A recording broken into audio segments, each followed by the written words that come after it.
"Don't let her put that veil on, sir." The little black girl's voice was not loud, but it cut through the wedding like a blade through silk. Nathaniel Whitmore's hand stopped inches from his bride's veil. Every camera froze. Every guest turned. Maya Brooks stood in the aisle with dust on her coat and a burned birth certificate trembling in both hands. "Her name isn't on this paper," she whispered. "But yours is." 30 minutes earlier, the Whitmore estate had smelled like white roses, expensive perfume, and rain pressing against old stained glass. The private chapel sat behind iron gates and a mile of winter lawn, glowing under chandeliers that made even the marble floor look warm. Outside, black SUVs lined the circular drive. Security men spoke into their sleeves. Reporters waited beyond the gate, hoping for one photograph of the billionaire and the woman the magazines had already named the future Mrs. Whitmore. In a small hallway behind the bridal suite, Maya Brooks stood beside a rolling rack of dresses, holding a pearl veil pin between two careful fingers. She was 10 years old, small for her age, with her hair braided tight and her old navy coat buttoned wrong because one button was missing. Her mother, Tasha, had been hired to repair a torn seam in the bride's veil after 3 other seamstresses said it could not be done in time. Tasha had worked through the night, sitting under the kitchen lights of their apartment with the veil spread across the table while the washing machine thumped against the wall and a rent notice lay folded beside her elbow. Maya had stayed awake too, sorting thread, clipping loose strands, pretending not to see her mother counting the same $43 twice. Now the veil was perfect. The bride was beautiful, and Tasha still had not been paid. "Take that pin back to Miss Vane's room," Tasha had whispered, pressing Maya gently toward the hall. "Then come straight back. Don't touch anything else." Maya nodded. She knew how rich houses worked. Poor children moved quietly in them. They did not stare at the paintings. They did not ask why one flower arrangement cost more than a month of groceries. They did not make people remember they were there. At the door to the bridal suite, Maya lifted her hand to knock, but stopped when she heard a small metallic click from inside. Not scissors, not a makeup case, a lighter. The door was open just enough for her to see Celeste Vane standing before the mirror in her white gown, holding a sheet of old paper over a silver flame. The paper caught at one corner, curling black. Celeste blew it out quickly, too quickly, then pressed the burned edge under her palm as if the paper itself had tried to speak. Maya's fingers tightened around the pearl pin. It slipped. The tiny sound it made when it hit the hardwood floor seemed louder than the organ warming up in the chapel. Celeste turned. For 1 second, her face had no smile at all. Then the smile returned, smooth and pale. "Sweetheart," she said softly, "little girls who want their mother's paid should learn not to notice grown-up things." Maya did not move. Her eyes had dropped to the paper under Celeste's hand, to the faint blue hospital seal, to the name printed across the top. Celeste Elaine Whitmore. The bride stepped closer, blocking the table with her body. "Pick up the pin," she said. Maya bent slowly. But as Celeste turned toward the mirror, Maya saw the paper slide off the satin glove box and fall halfway into an open wedding program on the floor. She did not think. She only reached. Minutes later, in the chapel, Nathaniel Whitmore looked down at the burned paper in Maya's hands, prepared to dismiss her as confused, frightened, or coached by someone cruel. But then he saw the bride behind the veil stop breathing when Maya said one word. "Whitmore." Nathaniel's eyes stayed on that surname for half a breath longer than anyone expected. It was not enough for the room to understand, but it was enough for Celeste to notice. Behind the veil, her smile did not fall. It adjusted, softer, wounded, beautiful in the exact way a person becomes beautiful when she knows everyone is watching. "Nathaniel," she whispered, laying 2 fingers on his sleeve. "Please don't let this become cruel." The sentence sounded like a plea, but Maya heard the warning underneath it. 2 security men moved down the aisle, their shoes making dull, careful sounds against the marble. The wedding planner, a thin woman named Marjorie Lane with a headset tucked beneath her smooth blonde hair, hurried in front of them and bent toward Maya as if speaking to a child at a school recital. "Honey," she said, smiling without warmth, This is a private ceremony. You need to give that paper to me now. Maya took one step back. Not far. Just enough that the birth certificate stayed closer to Nathaniel than to Marjorie. Her small fingers had gone white around the burned edge. It's not yours, Maya said. A sound moved through the pews, low and polished. The sound rich people made when something improper happened near flowers. Someone murmured that staff should have been screened. Someone else said the child had probably been put up to it. At the side door, Tasha Brooks stood frozen in her black work dress. A spool of ivory thread still caught around her wrist like a tiny chain. Her face carried the terror of a woman doing math in her head. Unpaid rent, unpaid invoice, no car, no lawyer, one child standing in front of Billionaires. Celeste turned slightly toward the guests, letting the veil blur her face into something fragile. I didn't want to say this in front of everyone, she said, her voice trembling just enough. But the child was in my dressing room, alone. Marjorie nodded quickly, too quickly.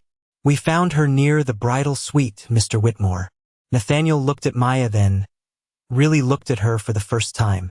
Dust on one sleeve, a loose braid tucked behind her ear, shoes too thin for the weather. A pearl veil pin clutched in her other hand, small and shining like a tear. Why were you in her room? He asked, not loudly. Maya lifted the pin. This fell in the hallway. My mama fixed her veil. I was bringing it back. And you took a birth certificate instead? Celeste asked softly, the sadness in her voice sharpening at the edges. Maya swallowed. She did not look at the guests. She looked only at Nathaniel. I took what she was burning. For a moment no one moved. Outside, rain tapped against the chapel windows, delicate as fingernails. From somewhere behind the catering doors came the faint clink of a spoon against glass, ordinary and small, and somehow it made the silence colder. Nathaniel's gaze shifted from the pin to Celeste's bouquet. One pearl was missing from the veil comb resting beneath the lace. He saw it now, the tiny empty notch where the pin belonged. Celeste saw him see it. A child can make up a story around anything, she said. Of course, Nathaniel replied, calm, almost gentle. Then he turned to Marjorie. Pull the hallway camera. Marjorie blinked once. Sir. The camera outside the bridal suite. Pull the last 30 minutes. Celeste's hand tightened on his sleeve. Nathaniel, during our vows? He did not answer her. He looked at Maya again. What time did you find the pin? Maya closed her eyes for a second, thinking the way children think when adults finally ask the right question. When the music started in the chapel, she said. The first song, not the organ, the violin one. Nathaniel looked toward the musicians. The first violinist lowered her bow. That was 12 minutes ago, she said quietly. Marjorie touched her headset, listened, and the color moved strangely under her foundation. There's a problem with that camera, she said. It stopped recording for 15 minutes. Nathaniel's expression did not change, but the hand holding the birth certificate lowered very slowly. Maya looked up at him and whispered, That's when she locked the door. The words landed softly, but Nathaniel heard them like a latch turning in the dark. Locked what door? He asked. Maya's eyes moved toward the side hallway, then back to Celeste, as if even looking in that direction might make someone take the truth away. Celeste gave a small, hurt laugh. Nathaniel, please. She's a child. She probably heard a door close and invented the rest. But her voice had changed on the word invented. It rose half an inch too high, then settled again, polished and careful. Nathaniel noticed. He noticed because boardrooms had taught him that people rarely sounded false when they lied loudly. They sounded false when they tried too hard to sound patient. Answer me, he said to Maya. The little girl held the pearl pin tighter. The door clicked. After I dropped this, she said. Not when I came in. After. Marjorie shifted near the front pew, one finger pressed to her headset, eyes fixed somewhere above Maya's head. The bridal suite locks automatically, she said. That's standard for privacy. Maya shook her head once. No, ma'am. My mama's room does that too. This was different. It beeped twice. Nathaniel turned slowly toward Marjorie. Twice. Marjorie opened her mouth, but before she could speak, Maya reached into the pocket of her coat with the careful fear of a child who knew every movement might be judged. She pulled out a small white envelope, bent at the corner, and held it against her chest. She put this in my pocket, Maya said. After she saw me. Tasha made a broken sound from the doorway. Maya, she whispered, not scolding, just terrified. Celeste's veil moved slightly as she breathed out. I gave her mother a gratuity, she said almost gently. That's all. This family has been under stress. I was trying to be kind. Then why put it in the child's coat? Nathaniel asked. No anger. No accusation. Just one clean question. Celeste looked at him, then at the guests, then smiled as if the answer were obvious. Because her mother wasn't there. Maya opened the envelope. Inside were $500 bills, folded around a small hotel receipt. Nathaniel took the receipt before Marjorie could move. It was from the estate's service desk, printed that morning at 10:42 a.m. Additional bridal suite keycard issued. Authorized by M. Shaw. The chapel seemed to shrink around those words. Martin Shaw, Celeste's attorney, stepped forward with a practiced frown. That is routine. Bridal staff often need access. My mama never got one, Maya said. She had to knock every time. Nathaniel looked at Tasha. Tasha swallowed, shame and fear fighting across her face. I was told only Miss Vane and Mississippi Lane had cards, she said. I signed in at the service entrance. They kept my ID at the desk. A phone vibrated suddenly in Celeste's bouquet. Not in a purse. Not on a table. Hidden inside the white flowers. The sound was low, angry, mechanical. Celeste's hand moved to silence it too fast.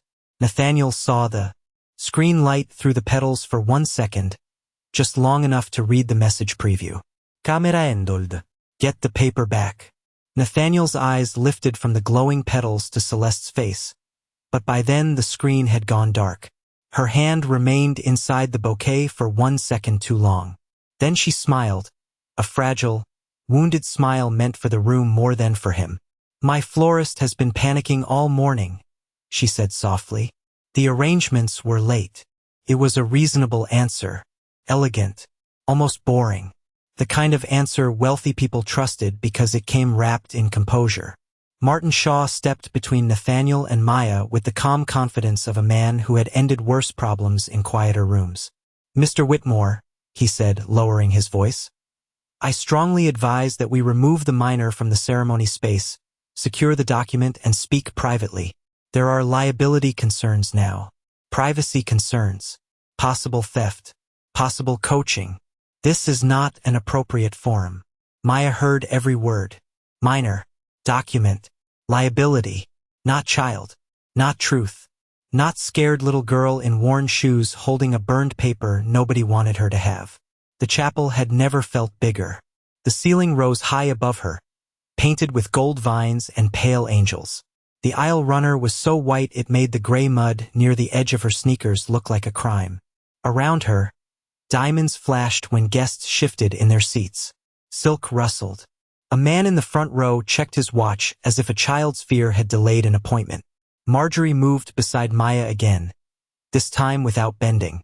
Sweetheart, she said, still polite, still smiling.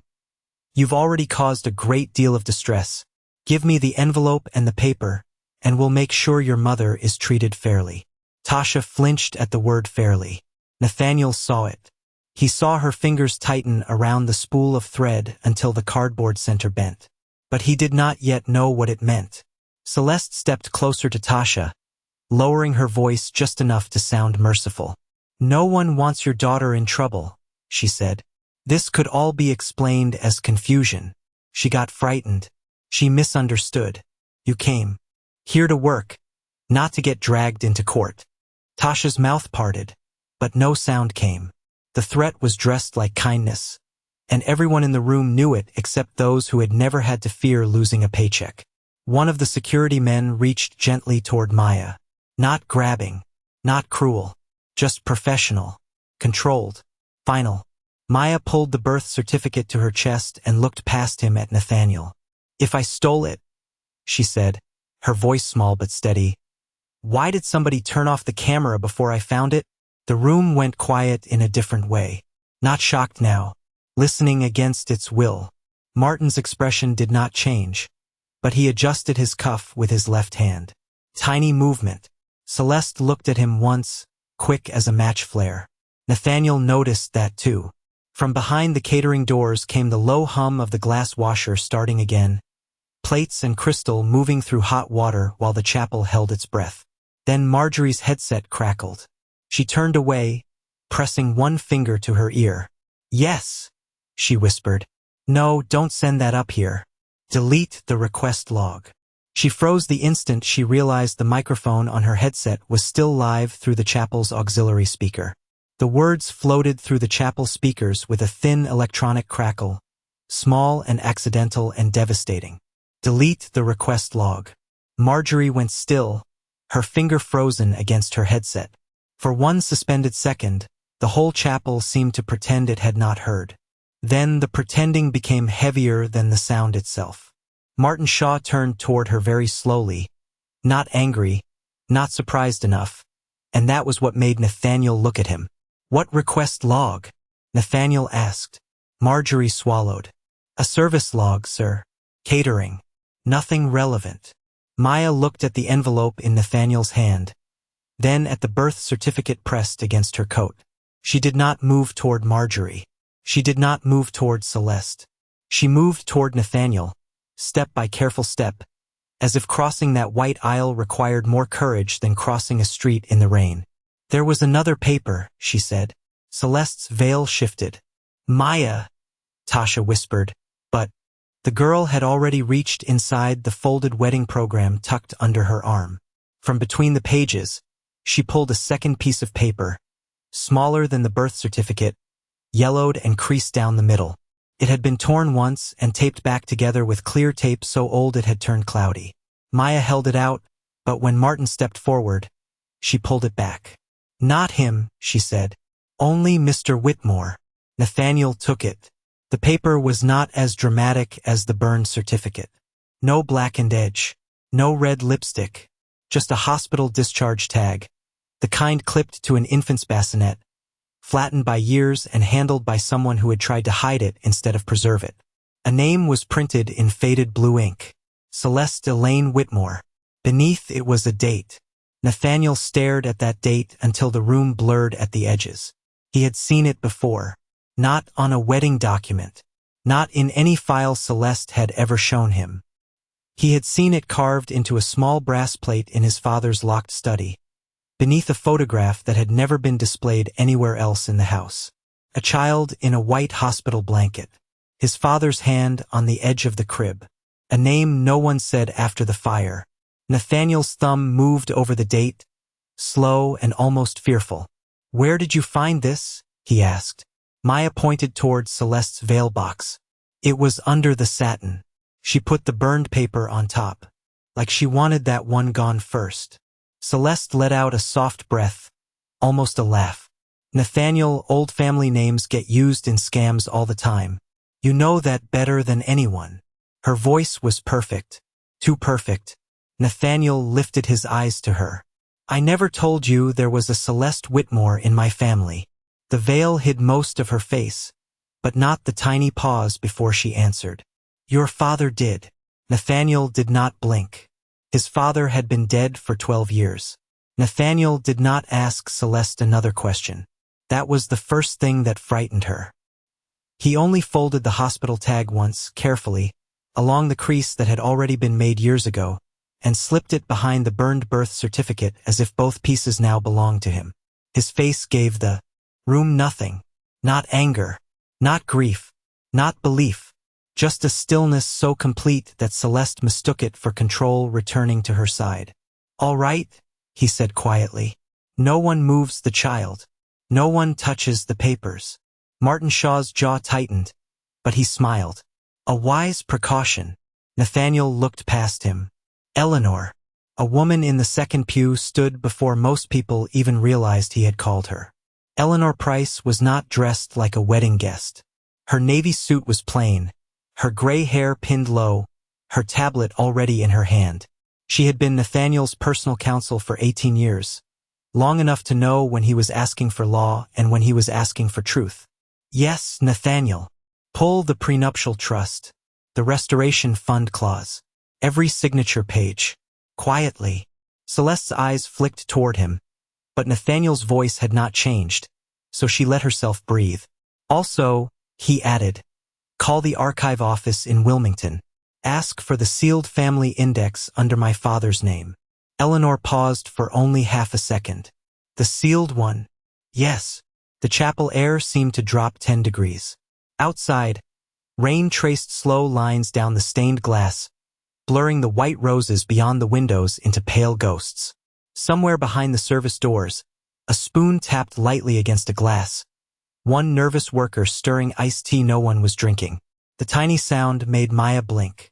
For a moment she was not in a billionaire's chapel. She was back in her kitchen at midnight, listening to her mother stir canned soup while pretending the rent notice on the refrigerator was just another paper.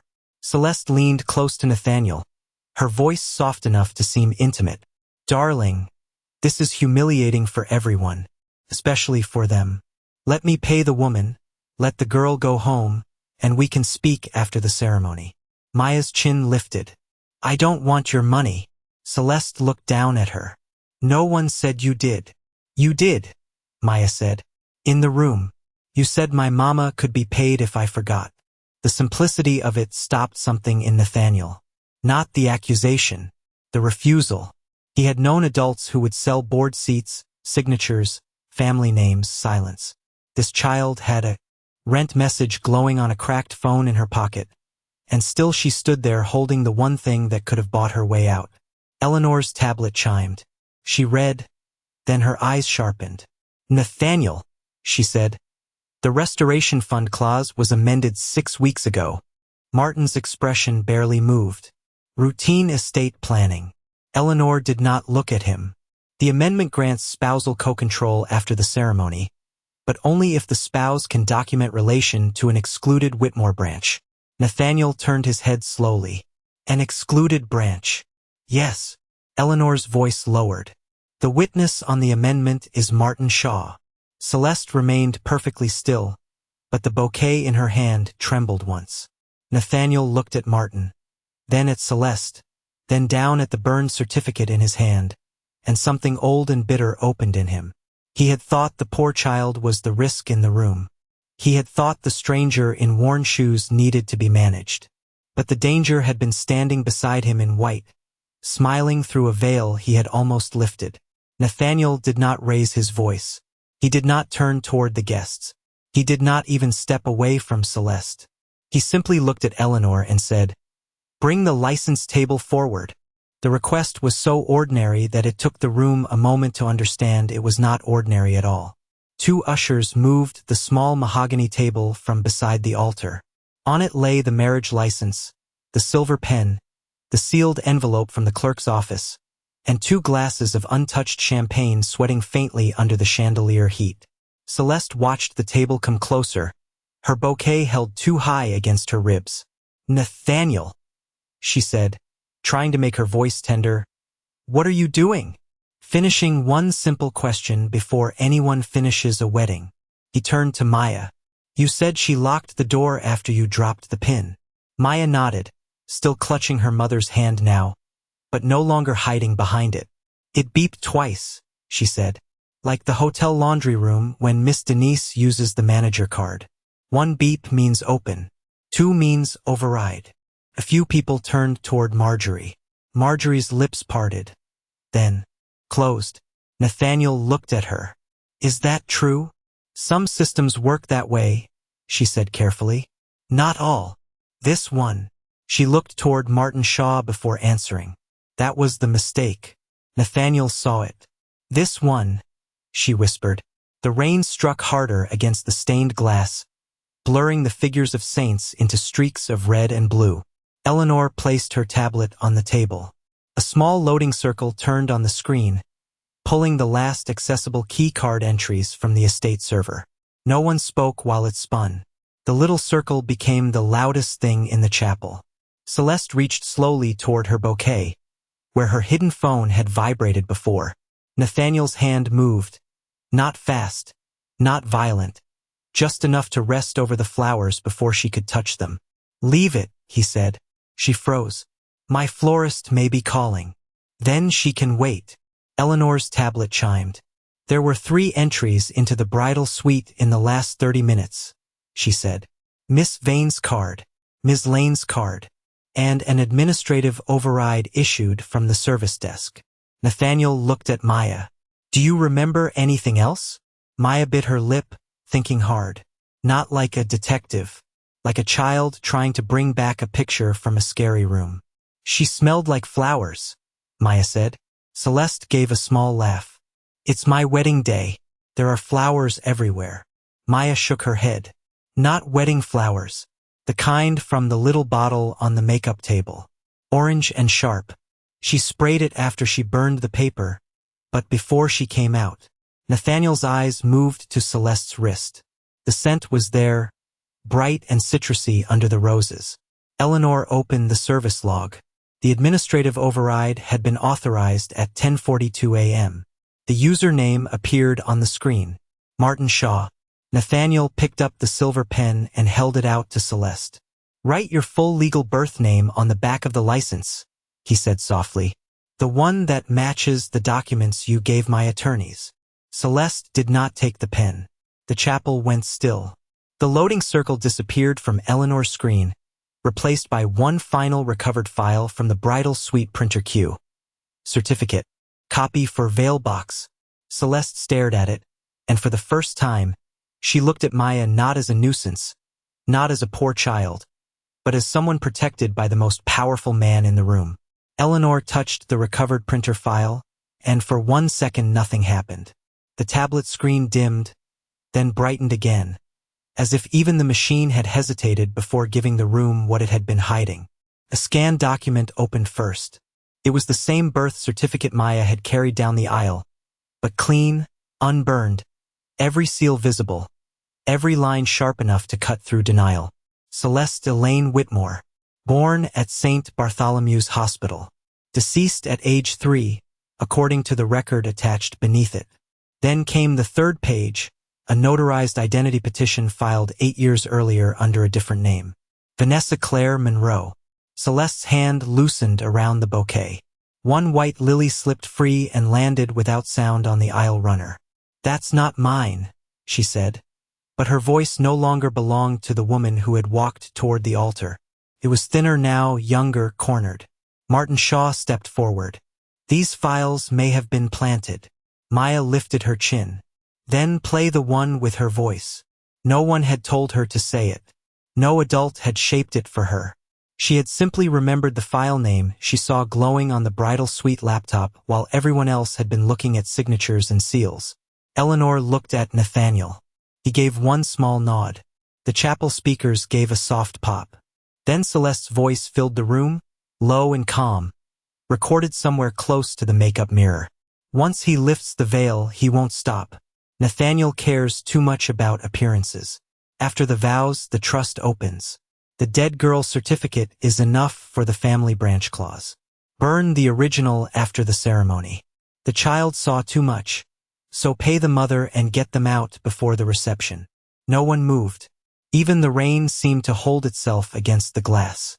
Nathaniel stood with the silver pen still in his hand. His face lost color so slowly it was painful to watch. He looked at the birth certificate, then at Maya, then at Tasha, whose unpaid invoice was still folded in her trembling hand. In that silence, he saw the whole room as it had truly been from the beginning. Not a wedding, but a machine. The lawyers had polished it. The planners had decorated it. The flowers had hidden a phone. The music had covered a camera gap. And a little girl in worn shoes had been the only person brave enough to step in front of it. His mouth opened once, but no words came. He could not speak. The billionaire who had negotiated billion-dollar mergers, who had silenced boardrooms with a glance, stood frozen before a child he had nearly allowed to be dragged away. Celeste whispered, "Nathaniel." He looked at her then, and there was no love left in his eyes, only the stunned grief of a man realizing the lie had been standing close enough to touch. Slowly, Nathaniel set the silver pen down beside the birth certificate. The tiny click against the wood sounded louder than the organ. "Eleanor," he said, his voice calm enough to frighten everyone. "Call my attorney, lock the trust, and have security seal the bridal suite." The chapel did not erupt. It emptied itself slowly, like a room after a verdict. Guests who had arrived to witness a marriage left with their voices lowered and their phones sealed in security pouches by Nathaniel's order. Celeste was not dragged away, not shouted at, not given the drama she knew how to survive. She was escorted by 2 estate officers into the side office, where Eleanor Price placed the unburned scan, the audio file, the key card log, and the trust amendment into a legal evidence packet while Martin Shaw stood pale and silent beside her. By sunset, the wedding had been canceled, the restoration fund frozen, Martin removed from all Whitmore legal matters, and Celeste's real name sent to investigators with every document she had tried to bury. Marjorie Lane lost her contract before the last flower truck left the driveway. The hotel group that managed the estate was ordered to turn over camera backups, payroll records, and every invoice connected to temporary staff. But the first check Nathaniel signed was not a reward. It was payment. He stood in the back hallway where Tasha Brooks had waited. For hours with thread around her wrist and handed her an envelope with an itemized statement attached. "For the work you did," he said. "Not for what your daughter proved." Tasha stared at it as if fairness itself could be a trick. "And this," Eleanor added, placing a second folder beside it, "is legal protection. No retaliation, no termination, no vitel de vages. If anyone calls you difficult, they will call me next." Maya stood near the service door, still holding her mother's sleeve. She looked smaller now that the chapel lights were dimming, but not weaker. Nathaniel knelt so his eyes were level with hers. For a long moment, he did not know what to say to a child. He had almost allowed the room to shame into silence. "I'm sorry," he said finally. "I saw your coat before I saw your courage." Maya looked down at the worn navy fabric, at the missing button her mother had promised to fix when life slowed down. "My coat didn't find the paper," she said. "I did." The words struck him quietly, exactly where they needed to. 3 days later, Nathaniel went to the Brooks apartment with no photographers, no press statement, no black SUVs crowding the curb.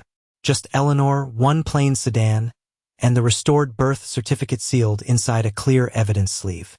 The apartment was above a laundromat, warm from the machines below. Rain tapped against the kitchen window.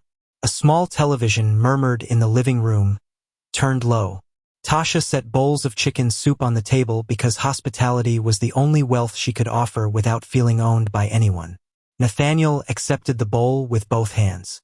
He told them the true Celeste Elaine Whitmore would be restored to the family record, not as a loophole in a trust, not as a name someone could steal, but as a child who had existed and deserved not to be erased. The restoration fund would be rebuilt under independent oversight, with money set aside for unpaid workers, legal aid, emergency housing, and children whose parents had been threatened into silence. Tasha was offered a salaried position leading a community sewing workshop funded through the foundation, with health insurance, a safe lease, and a written contract. Eleanor insisted she read twice before signing. Maya received a scholarship account, but Nathaniel made sure no one called it charity. "It is not for being poor," he told her. "It is for being the only honest person in a room full of adults." Maya thought about that while the old refrigerator hummed and her mother wiped the same clean spot on the counter because she did not want Nathaniel to see her crying. Then Maya slid the pearl veil pin across the kitchen table. "This belongs with the paper," she said. Nathaniel looked at the tiny pin, the burned certificate, and the child who had carried both farther than any adult had dared. He could not speak for a moment. Outside, the laundromat sign flickered on, filling the little kitchen with a soft blue light, and for the first time in years Nathaniel Whitmore sat still enough to listen as the smallest voice in the room became the one no one would ever ignore again.